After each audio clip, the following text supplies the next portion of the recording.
नमस्कार बच्चों, चलिए एक बार फिर से स्वागत है आपका अपने YouTube channel Hindi by Anita ma'am पर। आप सभी कुशल मंगल से होंगे, इसी कामना के साथ बढ़ते हैं आगे। तो जैसा कि आप सभी जानते हैं, हमारी पिछली वीडियो से जो टॉपिक चल रहा है वो काल का चल रहा है और काल की हमारी 2 वीडियो हो चुकी हैं, जिसमें एक में हमने वर्तमान काल पढ़ा है और भूतकाल, दोनों काल 2 वीडियो में हो चुके हैं। और आज हम काल के चैप्टर को खत्म करने जा रहे हैं। तो आज हमारा तीसरा रहेगा भविष्यत काल। अगर आपने पिछली वीडियो नहीं देखी है तो उसको देख लेना, प्लेलिस्ट में आपको सारी की सारी वीडियो मिल जाएंगी। तो चलते हैं आगे। आज का जो हमारा काल रहने वाला है वो रहेगा जी भविष्यत काल। भविष्यत काल।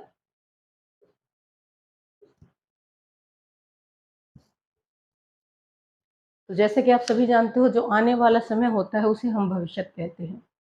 आने वाला का मतलब ये नहीं कि 4 दिन बाद, 10 दिन बाद या 2 साल बाद। अब से अगर 1 मिनट बाद की भी मैं बात करूँ, 1 सेकंड बाद की भी अगर हम बात करेंगे, वही क्या रहेगा, हमारा भविष्यत रहेगा। तो जब कोई क्रिया भविष्य में होती है वही क्या कहलाता है, भविष्यत काल। अगर नोट करना है तो फिर ध्यान से सुन लेंगे। जब क्रिया का आने वाले समय में होना पाया जाए या फिर जब क्रिया का भविष्य में होना पाया जाए, वो आपका क्या कहलाएगा, भविष्यत काल कहलाएगा। जैसा कि मैंने शुरू की वीडियो में भी आपको बताया था, भविष्यत काल के कितने भेद होते हैं, हमारे 3 भेद होते हैं। बिल्कुल आसान है, बिल्कुल सरल है, बहुत इजीली आपको समझ में आ जाएगा। तो 3 भेद कौन कौन से होते हैं, चलिए देखते हैं। सबसे पहला तो जैसा सभी में होता है वैसे ही सामान्य भविष्य। सामान्य भविष्य। जब क्रिया भविष्य में सामान्य रूप से होती है, जब क्रिया भविष्य में सामान्य रूप से होती है, वो आपका क्या कहलाएगा, सामान्य भविष्य। जब क्रिया का भविष्य में सामान्य रूप से होना पाया जाता है, वो सामान्य भविष्यत कहलाता है। इसकी पहचान रहेगी जी आपकी गा गे। जब क्रिया का भविष्य में सामान्य रूप से होना पाया जाता है, उसे सामान्य भविष्यत कहते हैं। पहचान है गा गे गी। जैसे हमने लिखा माली पौधों को पानी देगा। सेंस ये समझने की कोशिश करो, जब हम बोल रहे हैं माली पौधों को पानी देगा, तो हमें यहाँ समझ में आ रहा है अभी दिया नहीं है भाई, हम आने वाले टाइम के हो सकता है 2 मिनट बाद या 5 मिनट बाद या वो 5 घंटे बाद किस टाइम देगा, लेकिन अभी की बात नहीं है, आने वाले समय की बात है। अब देखो, मैं पिछली चीजों को साथ में कनेक्ट करके चल रही हूँ। अगर कोई कहता है माली पौधों को पानी देता है, सामान्य की चीजें देखो। अगर कोई कहता है माली पौधों को पानी देता है, तो क्या बन जाएगा आपका, सामान्य भविष्य, सामान्य वर्तमान काल। अगर कोई कहे माली ने पौधों को पानी दिया, दिया मतलब देने का काम हो लिया है, तो बात कहाँ की हो रही है, भूतकाल की। आ ए ई मैंने आपको बताए थे कहाँ होते हैं, भूतकाल में। अगर किसी ने कहा माली ने पौधों को पानी दिया, तो आपका क्या बन जाएगा, सामान्य भूतकाल। लेकिन यहाँ पर कहा है माली पौधों को पानी देगा, अभी नहीं दिया है, देगा, तो क्या हो गया आपका, सामान्य। जैसे मैंने लिख दिया लता गीत गाएगी। लता गीत गाएगी, अभी गाया नहीं है भाई, आने वाले टाइम की बात कर रहे हैं हम। तो ये उसी चीज से आपको पता चल गया कहाँ की बात हो रही है, भविष्यत की बात हो रही है। भविष्यत काल है और भविष्यत में भी कौन सा है, सामान्य है। अगर हम बोल दें लता गीत गाती है, लता गीत गाते, तो आपको दिखाई दे रहा होगा यहाँ पे, हमने पहचान में भी पढ़ा था, ता है ते है ती है, किसकी बन जाएगी आपकी, सामान्य वर्तमान बन जाएगा। वो क्या बन जाएगा, सामान्य वर्तमान। अगर हमने बोल दिया लता ने गीत गाया, लता ने गीत गाया, आ ए ई आ गए अपने, कहाँ पे आते हैं भाई, सामान्य भूतकाल में। तो ये आपका किसका बन जाएगा, सामान्य भूत का। ये किसका है, सामान्य वर्तमान का, और ये हमारा कैसा है, सामान्य भविष्य। मैंने कहा कि बच्चे पाठ पढ़ेंगे, बच्चे पाठ पढ़ेंगे, मतलब अभी पढ़ा नहीं है, पढ़ेंगे। लेकिन अगर हम बोल दे बच्चे पाठ पढ़ते हैं, पढ़ते हैं, बिल्कुल वर्तमान की बात चली, पढ़ रहे हैं इस टाइम पे, पढ़ते हैं तो मतलब वर्तमान की बात है। अगर हम कहें बच्चों ने पाठ पढ़ा, तो आपका क्या बन जाएगा, सामान्य भूतकाल। और बच्चे पाठ पढ़ेंगे तो क्या बन जाएगा, सामान्य भविष्य।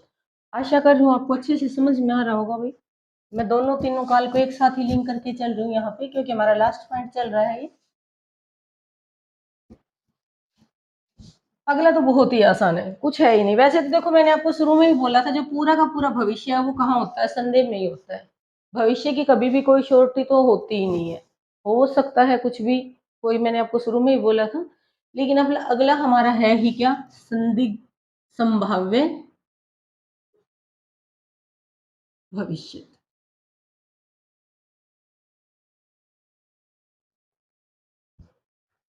संभाव्य भविष्य, जब किसी भी क्रिया के भविष्य में होने पर संभावना हो, भविष्य में होने की संभावना हो, जब किसी भी क्रिया के भविष्य में होने की संभावना हो, तो वो आपका क्या बनेगा, संभाव्य भविष्य, आने वाले टाइम में। जैसे मैंने अभी अभी एक उदाहरण लिखा था, वैसे तो इसकी है ना सबसे मेन बात यह है, इसके आगे आप शायद लगा दो, जितने भी आपके सामान्य के है ना, सबके आगे क्या लगा दो, शायद लगा दो।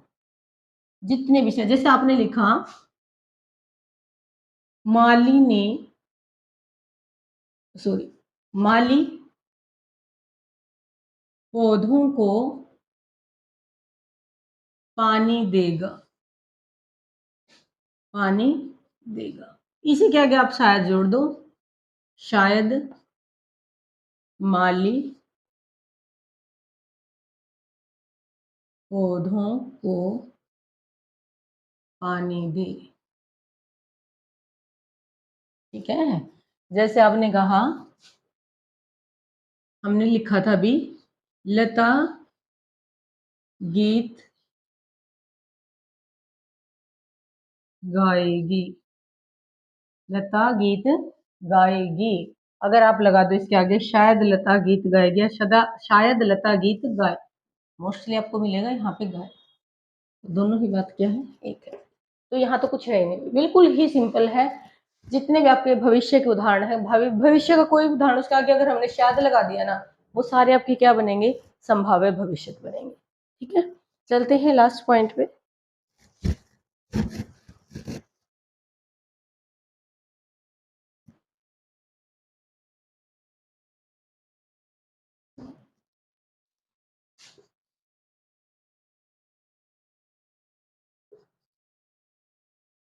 हेतु हेतु मद भविष्य, हेतु हेतु मद भविष्य, ये नाम सुन के तो शायद आपको लग रहा होगा ये तो हमने भूतकाल में पढ़ा था। हाँ जी, बिल्कुल पढ़ा था, वहां पे हमने लिखा था हेतु हेतु मद भूतकाल। लेकिन अब की बार हमने क्या लिखा है, हेतु हेतु मद भविष्य। चीज वही रहेगी जैसा हमने भूतकाल में पढ़ा था, कि भूतकाल में किसी एक क्रिया के पूरा न हो सकने के कारण किसी दूसरी क्रिया का पूरा होना भी नहीं पाया जाता। भूतकाल में किसी एक क्रिया के पूरा न हो सकने के कारण किसी दूसरी क्रिया का पूरा होना भी नहीं पाया जाता, वो क्या होता है, हेतु हेतु मद भूतकाल। लेकिन हम बात किसकी कर रहे हैं अब, यहाँ पे हेतु हेतु भविष्य की कर रहे हैं। तो यहाँ आपकी परिभाषा क्या रहेगी, एक बार गौर से सुनेंगे। भविष्य में किसी एक क्रिया के पूरा होने से, भविष्य में किसी एक क्रिया के पूरा होने से किसी दूसरी क्रिया का पूरा होना भी पाया जाता है, उसे हेतु हेतु मद भविष्यत कहते हैं। अगर नोट कर रहा है कोई तो नोट कर लेंगे, भविष्य में किसी एक क्रिया के पूरा होने से किसी दूसरी क्रिया का पूरा होना भी पाया जाता है, उसे हेतु हेतु मद भविष्यत कहते हैं।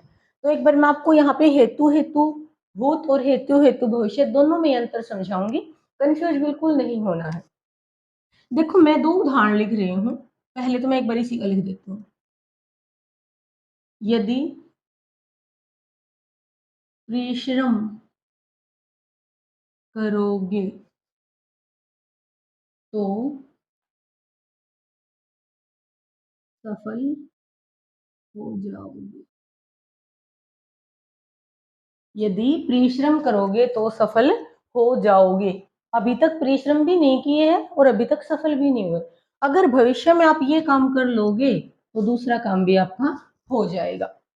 फर्क क्या है हेतु हेतु भूत में और हेतु हेतु भविष्य में, तो देखेंगे।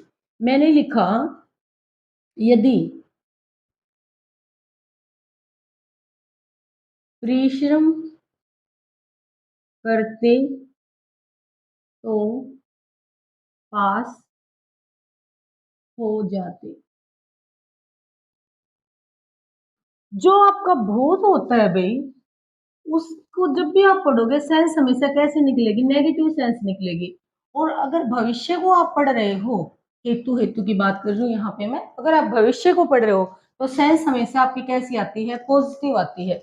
किस तरह से, जब हम बोलते हैं यदि परिश्रम करते तो पास हो जाते, इस पूरे के पूरे वाक्य में कहीं भी ये शब्द नहीं मिलेगा, नहीं शब्द कहीं भी नहीं है। लेकिन फिर भी हमें समझ में आ रहा है कि सामने वाला फेल हो चुका है। जब सामने वाला असफल होता है, फेल होता है, तभी हम ये बात बोलते हैं ना, यदि परिश्रम करते तो पास हो जाते। इसका मतलब परिश्रम नहीं किया और पास भी नहीं हुए। इसकी सेंस देखो। और यहाँ पर सेंस क्या है, पॉजिटिव आ रही है, कोई भी नेगेटिव सेंस नहीं है कि परिश्रम करोगे तो पास हो जाओगे। अभी तक की तो नहीं है, लेकिन अगर कर लोगे तो क्या हो जाओगे, पास हो जाओगे।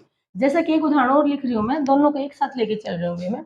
आपके डाउट्स नहीं रहने चाहिए बिल्कुल भी, क्योंकि बहुत बार देखा है मैंने, बच्चे क्या करते हैं, हेतु हेतु भूत के उदाहरण भविष्य में लिखते हैं और भविष्य के भूत में। मैंने कहा यदि तुम मेरे घर आते तो हम पढ़ते। एक वाक्य ये लिख दिया मैंने और एक वाक्य मैंने लिख दिया यदि तुम मेरे घर आओगे तो हम पढ़ेंगे। यदि तुम मेरे घर आओगे तो हम पढ़ेंगे, दो वाक्य हैं।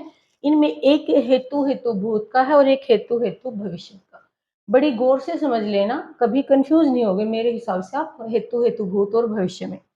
यहाँ मैंने बोला यदि तुम मेरे घर आते तो हम पढ़ते, इसका मतलब हमें पता चल रहा हम नहीं पढ़े, क्योंकि ना ही तो तुम घर आए और ना ही हमने पढ़ाई की।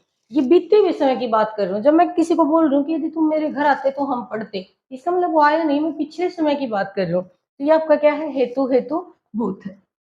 ठीक है। और यहाँ मैं अगर किसी को कह रही हूँ यदि तुम मेरे घर आओगे तो हम पढ़ेंगे, मतलब आने वाले वक्त की बात कर रही हूँ, आप आ जाओ तो हम पढ़ भी लेंगे। तो यहाँ पर आपका क्या बन जाएगा, हेतु हेतु मद भविष्य। यदि तेज चलोगे तो गाड़ी मिल जाएगी, आने वाले टाइम की बात करो, हेतु हेतु मध्य भविष्य। यदि तेज चलते तो गाड़ी मिल जाती, इसका मतलब गाड़ी नहीं मिली। ये बीते हुए समय की बात चल रही है, आपका क्या रहेगा भाई। आशा कर रहा हूँ आपको समझ में आ गया होगा। तो आज के लिए इतना ही, मिलते हैं बहुत जल्द हमारी अगली वीडियो के साथ। हमारा काल का चैप्टर पूरा का पूरा कंप्लीट हो गया है।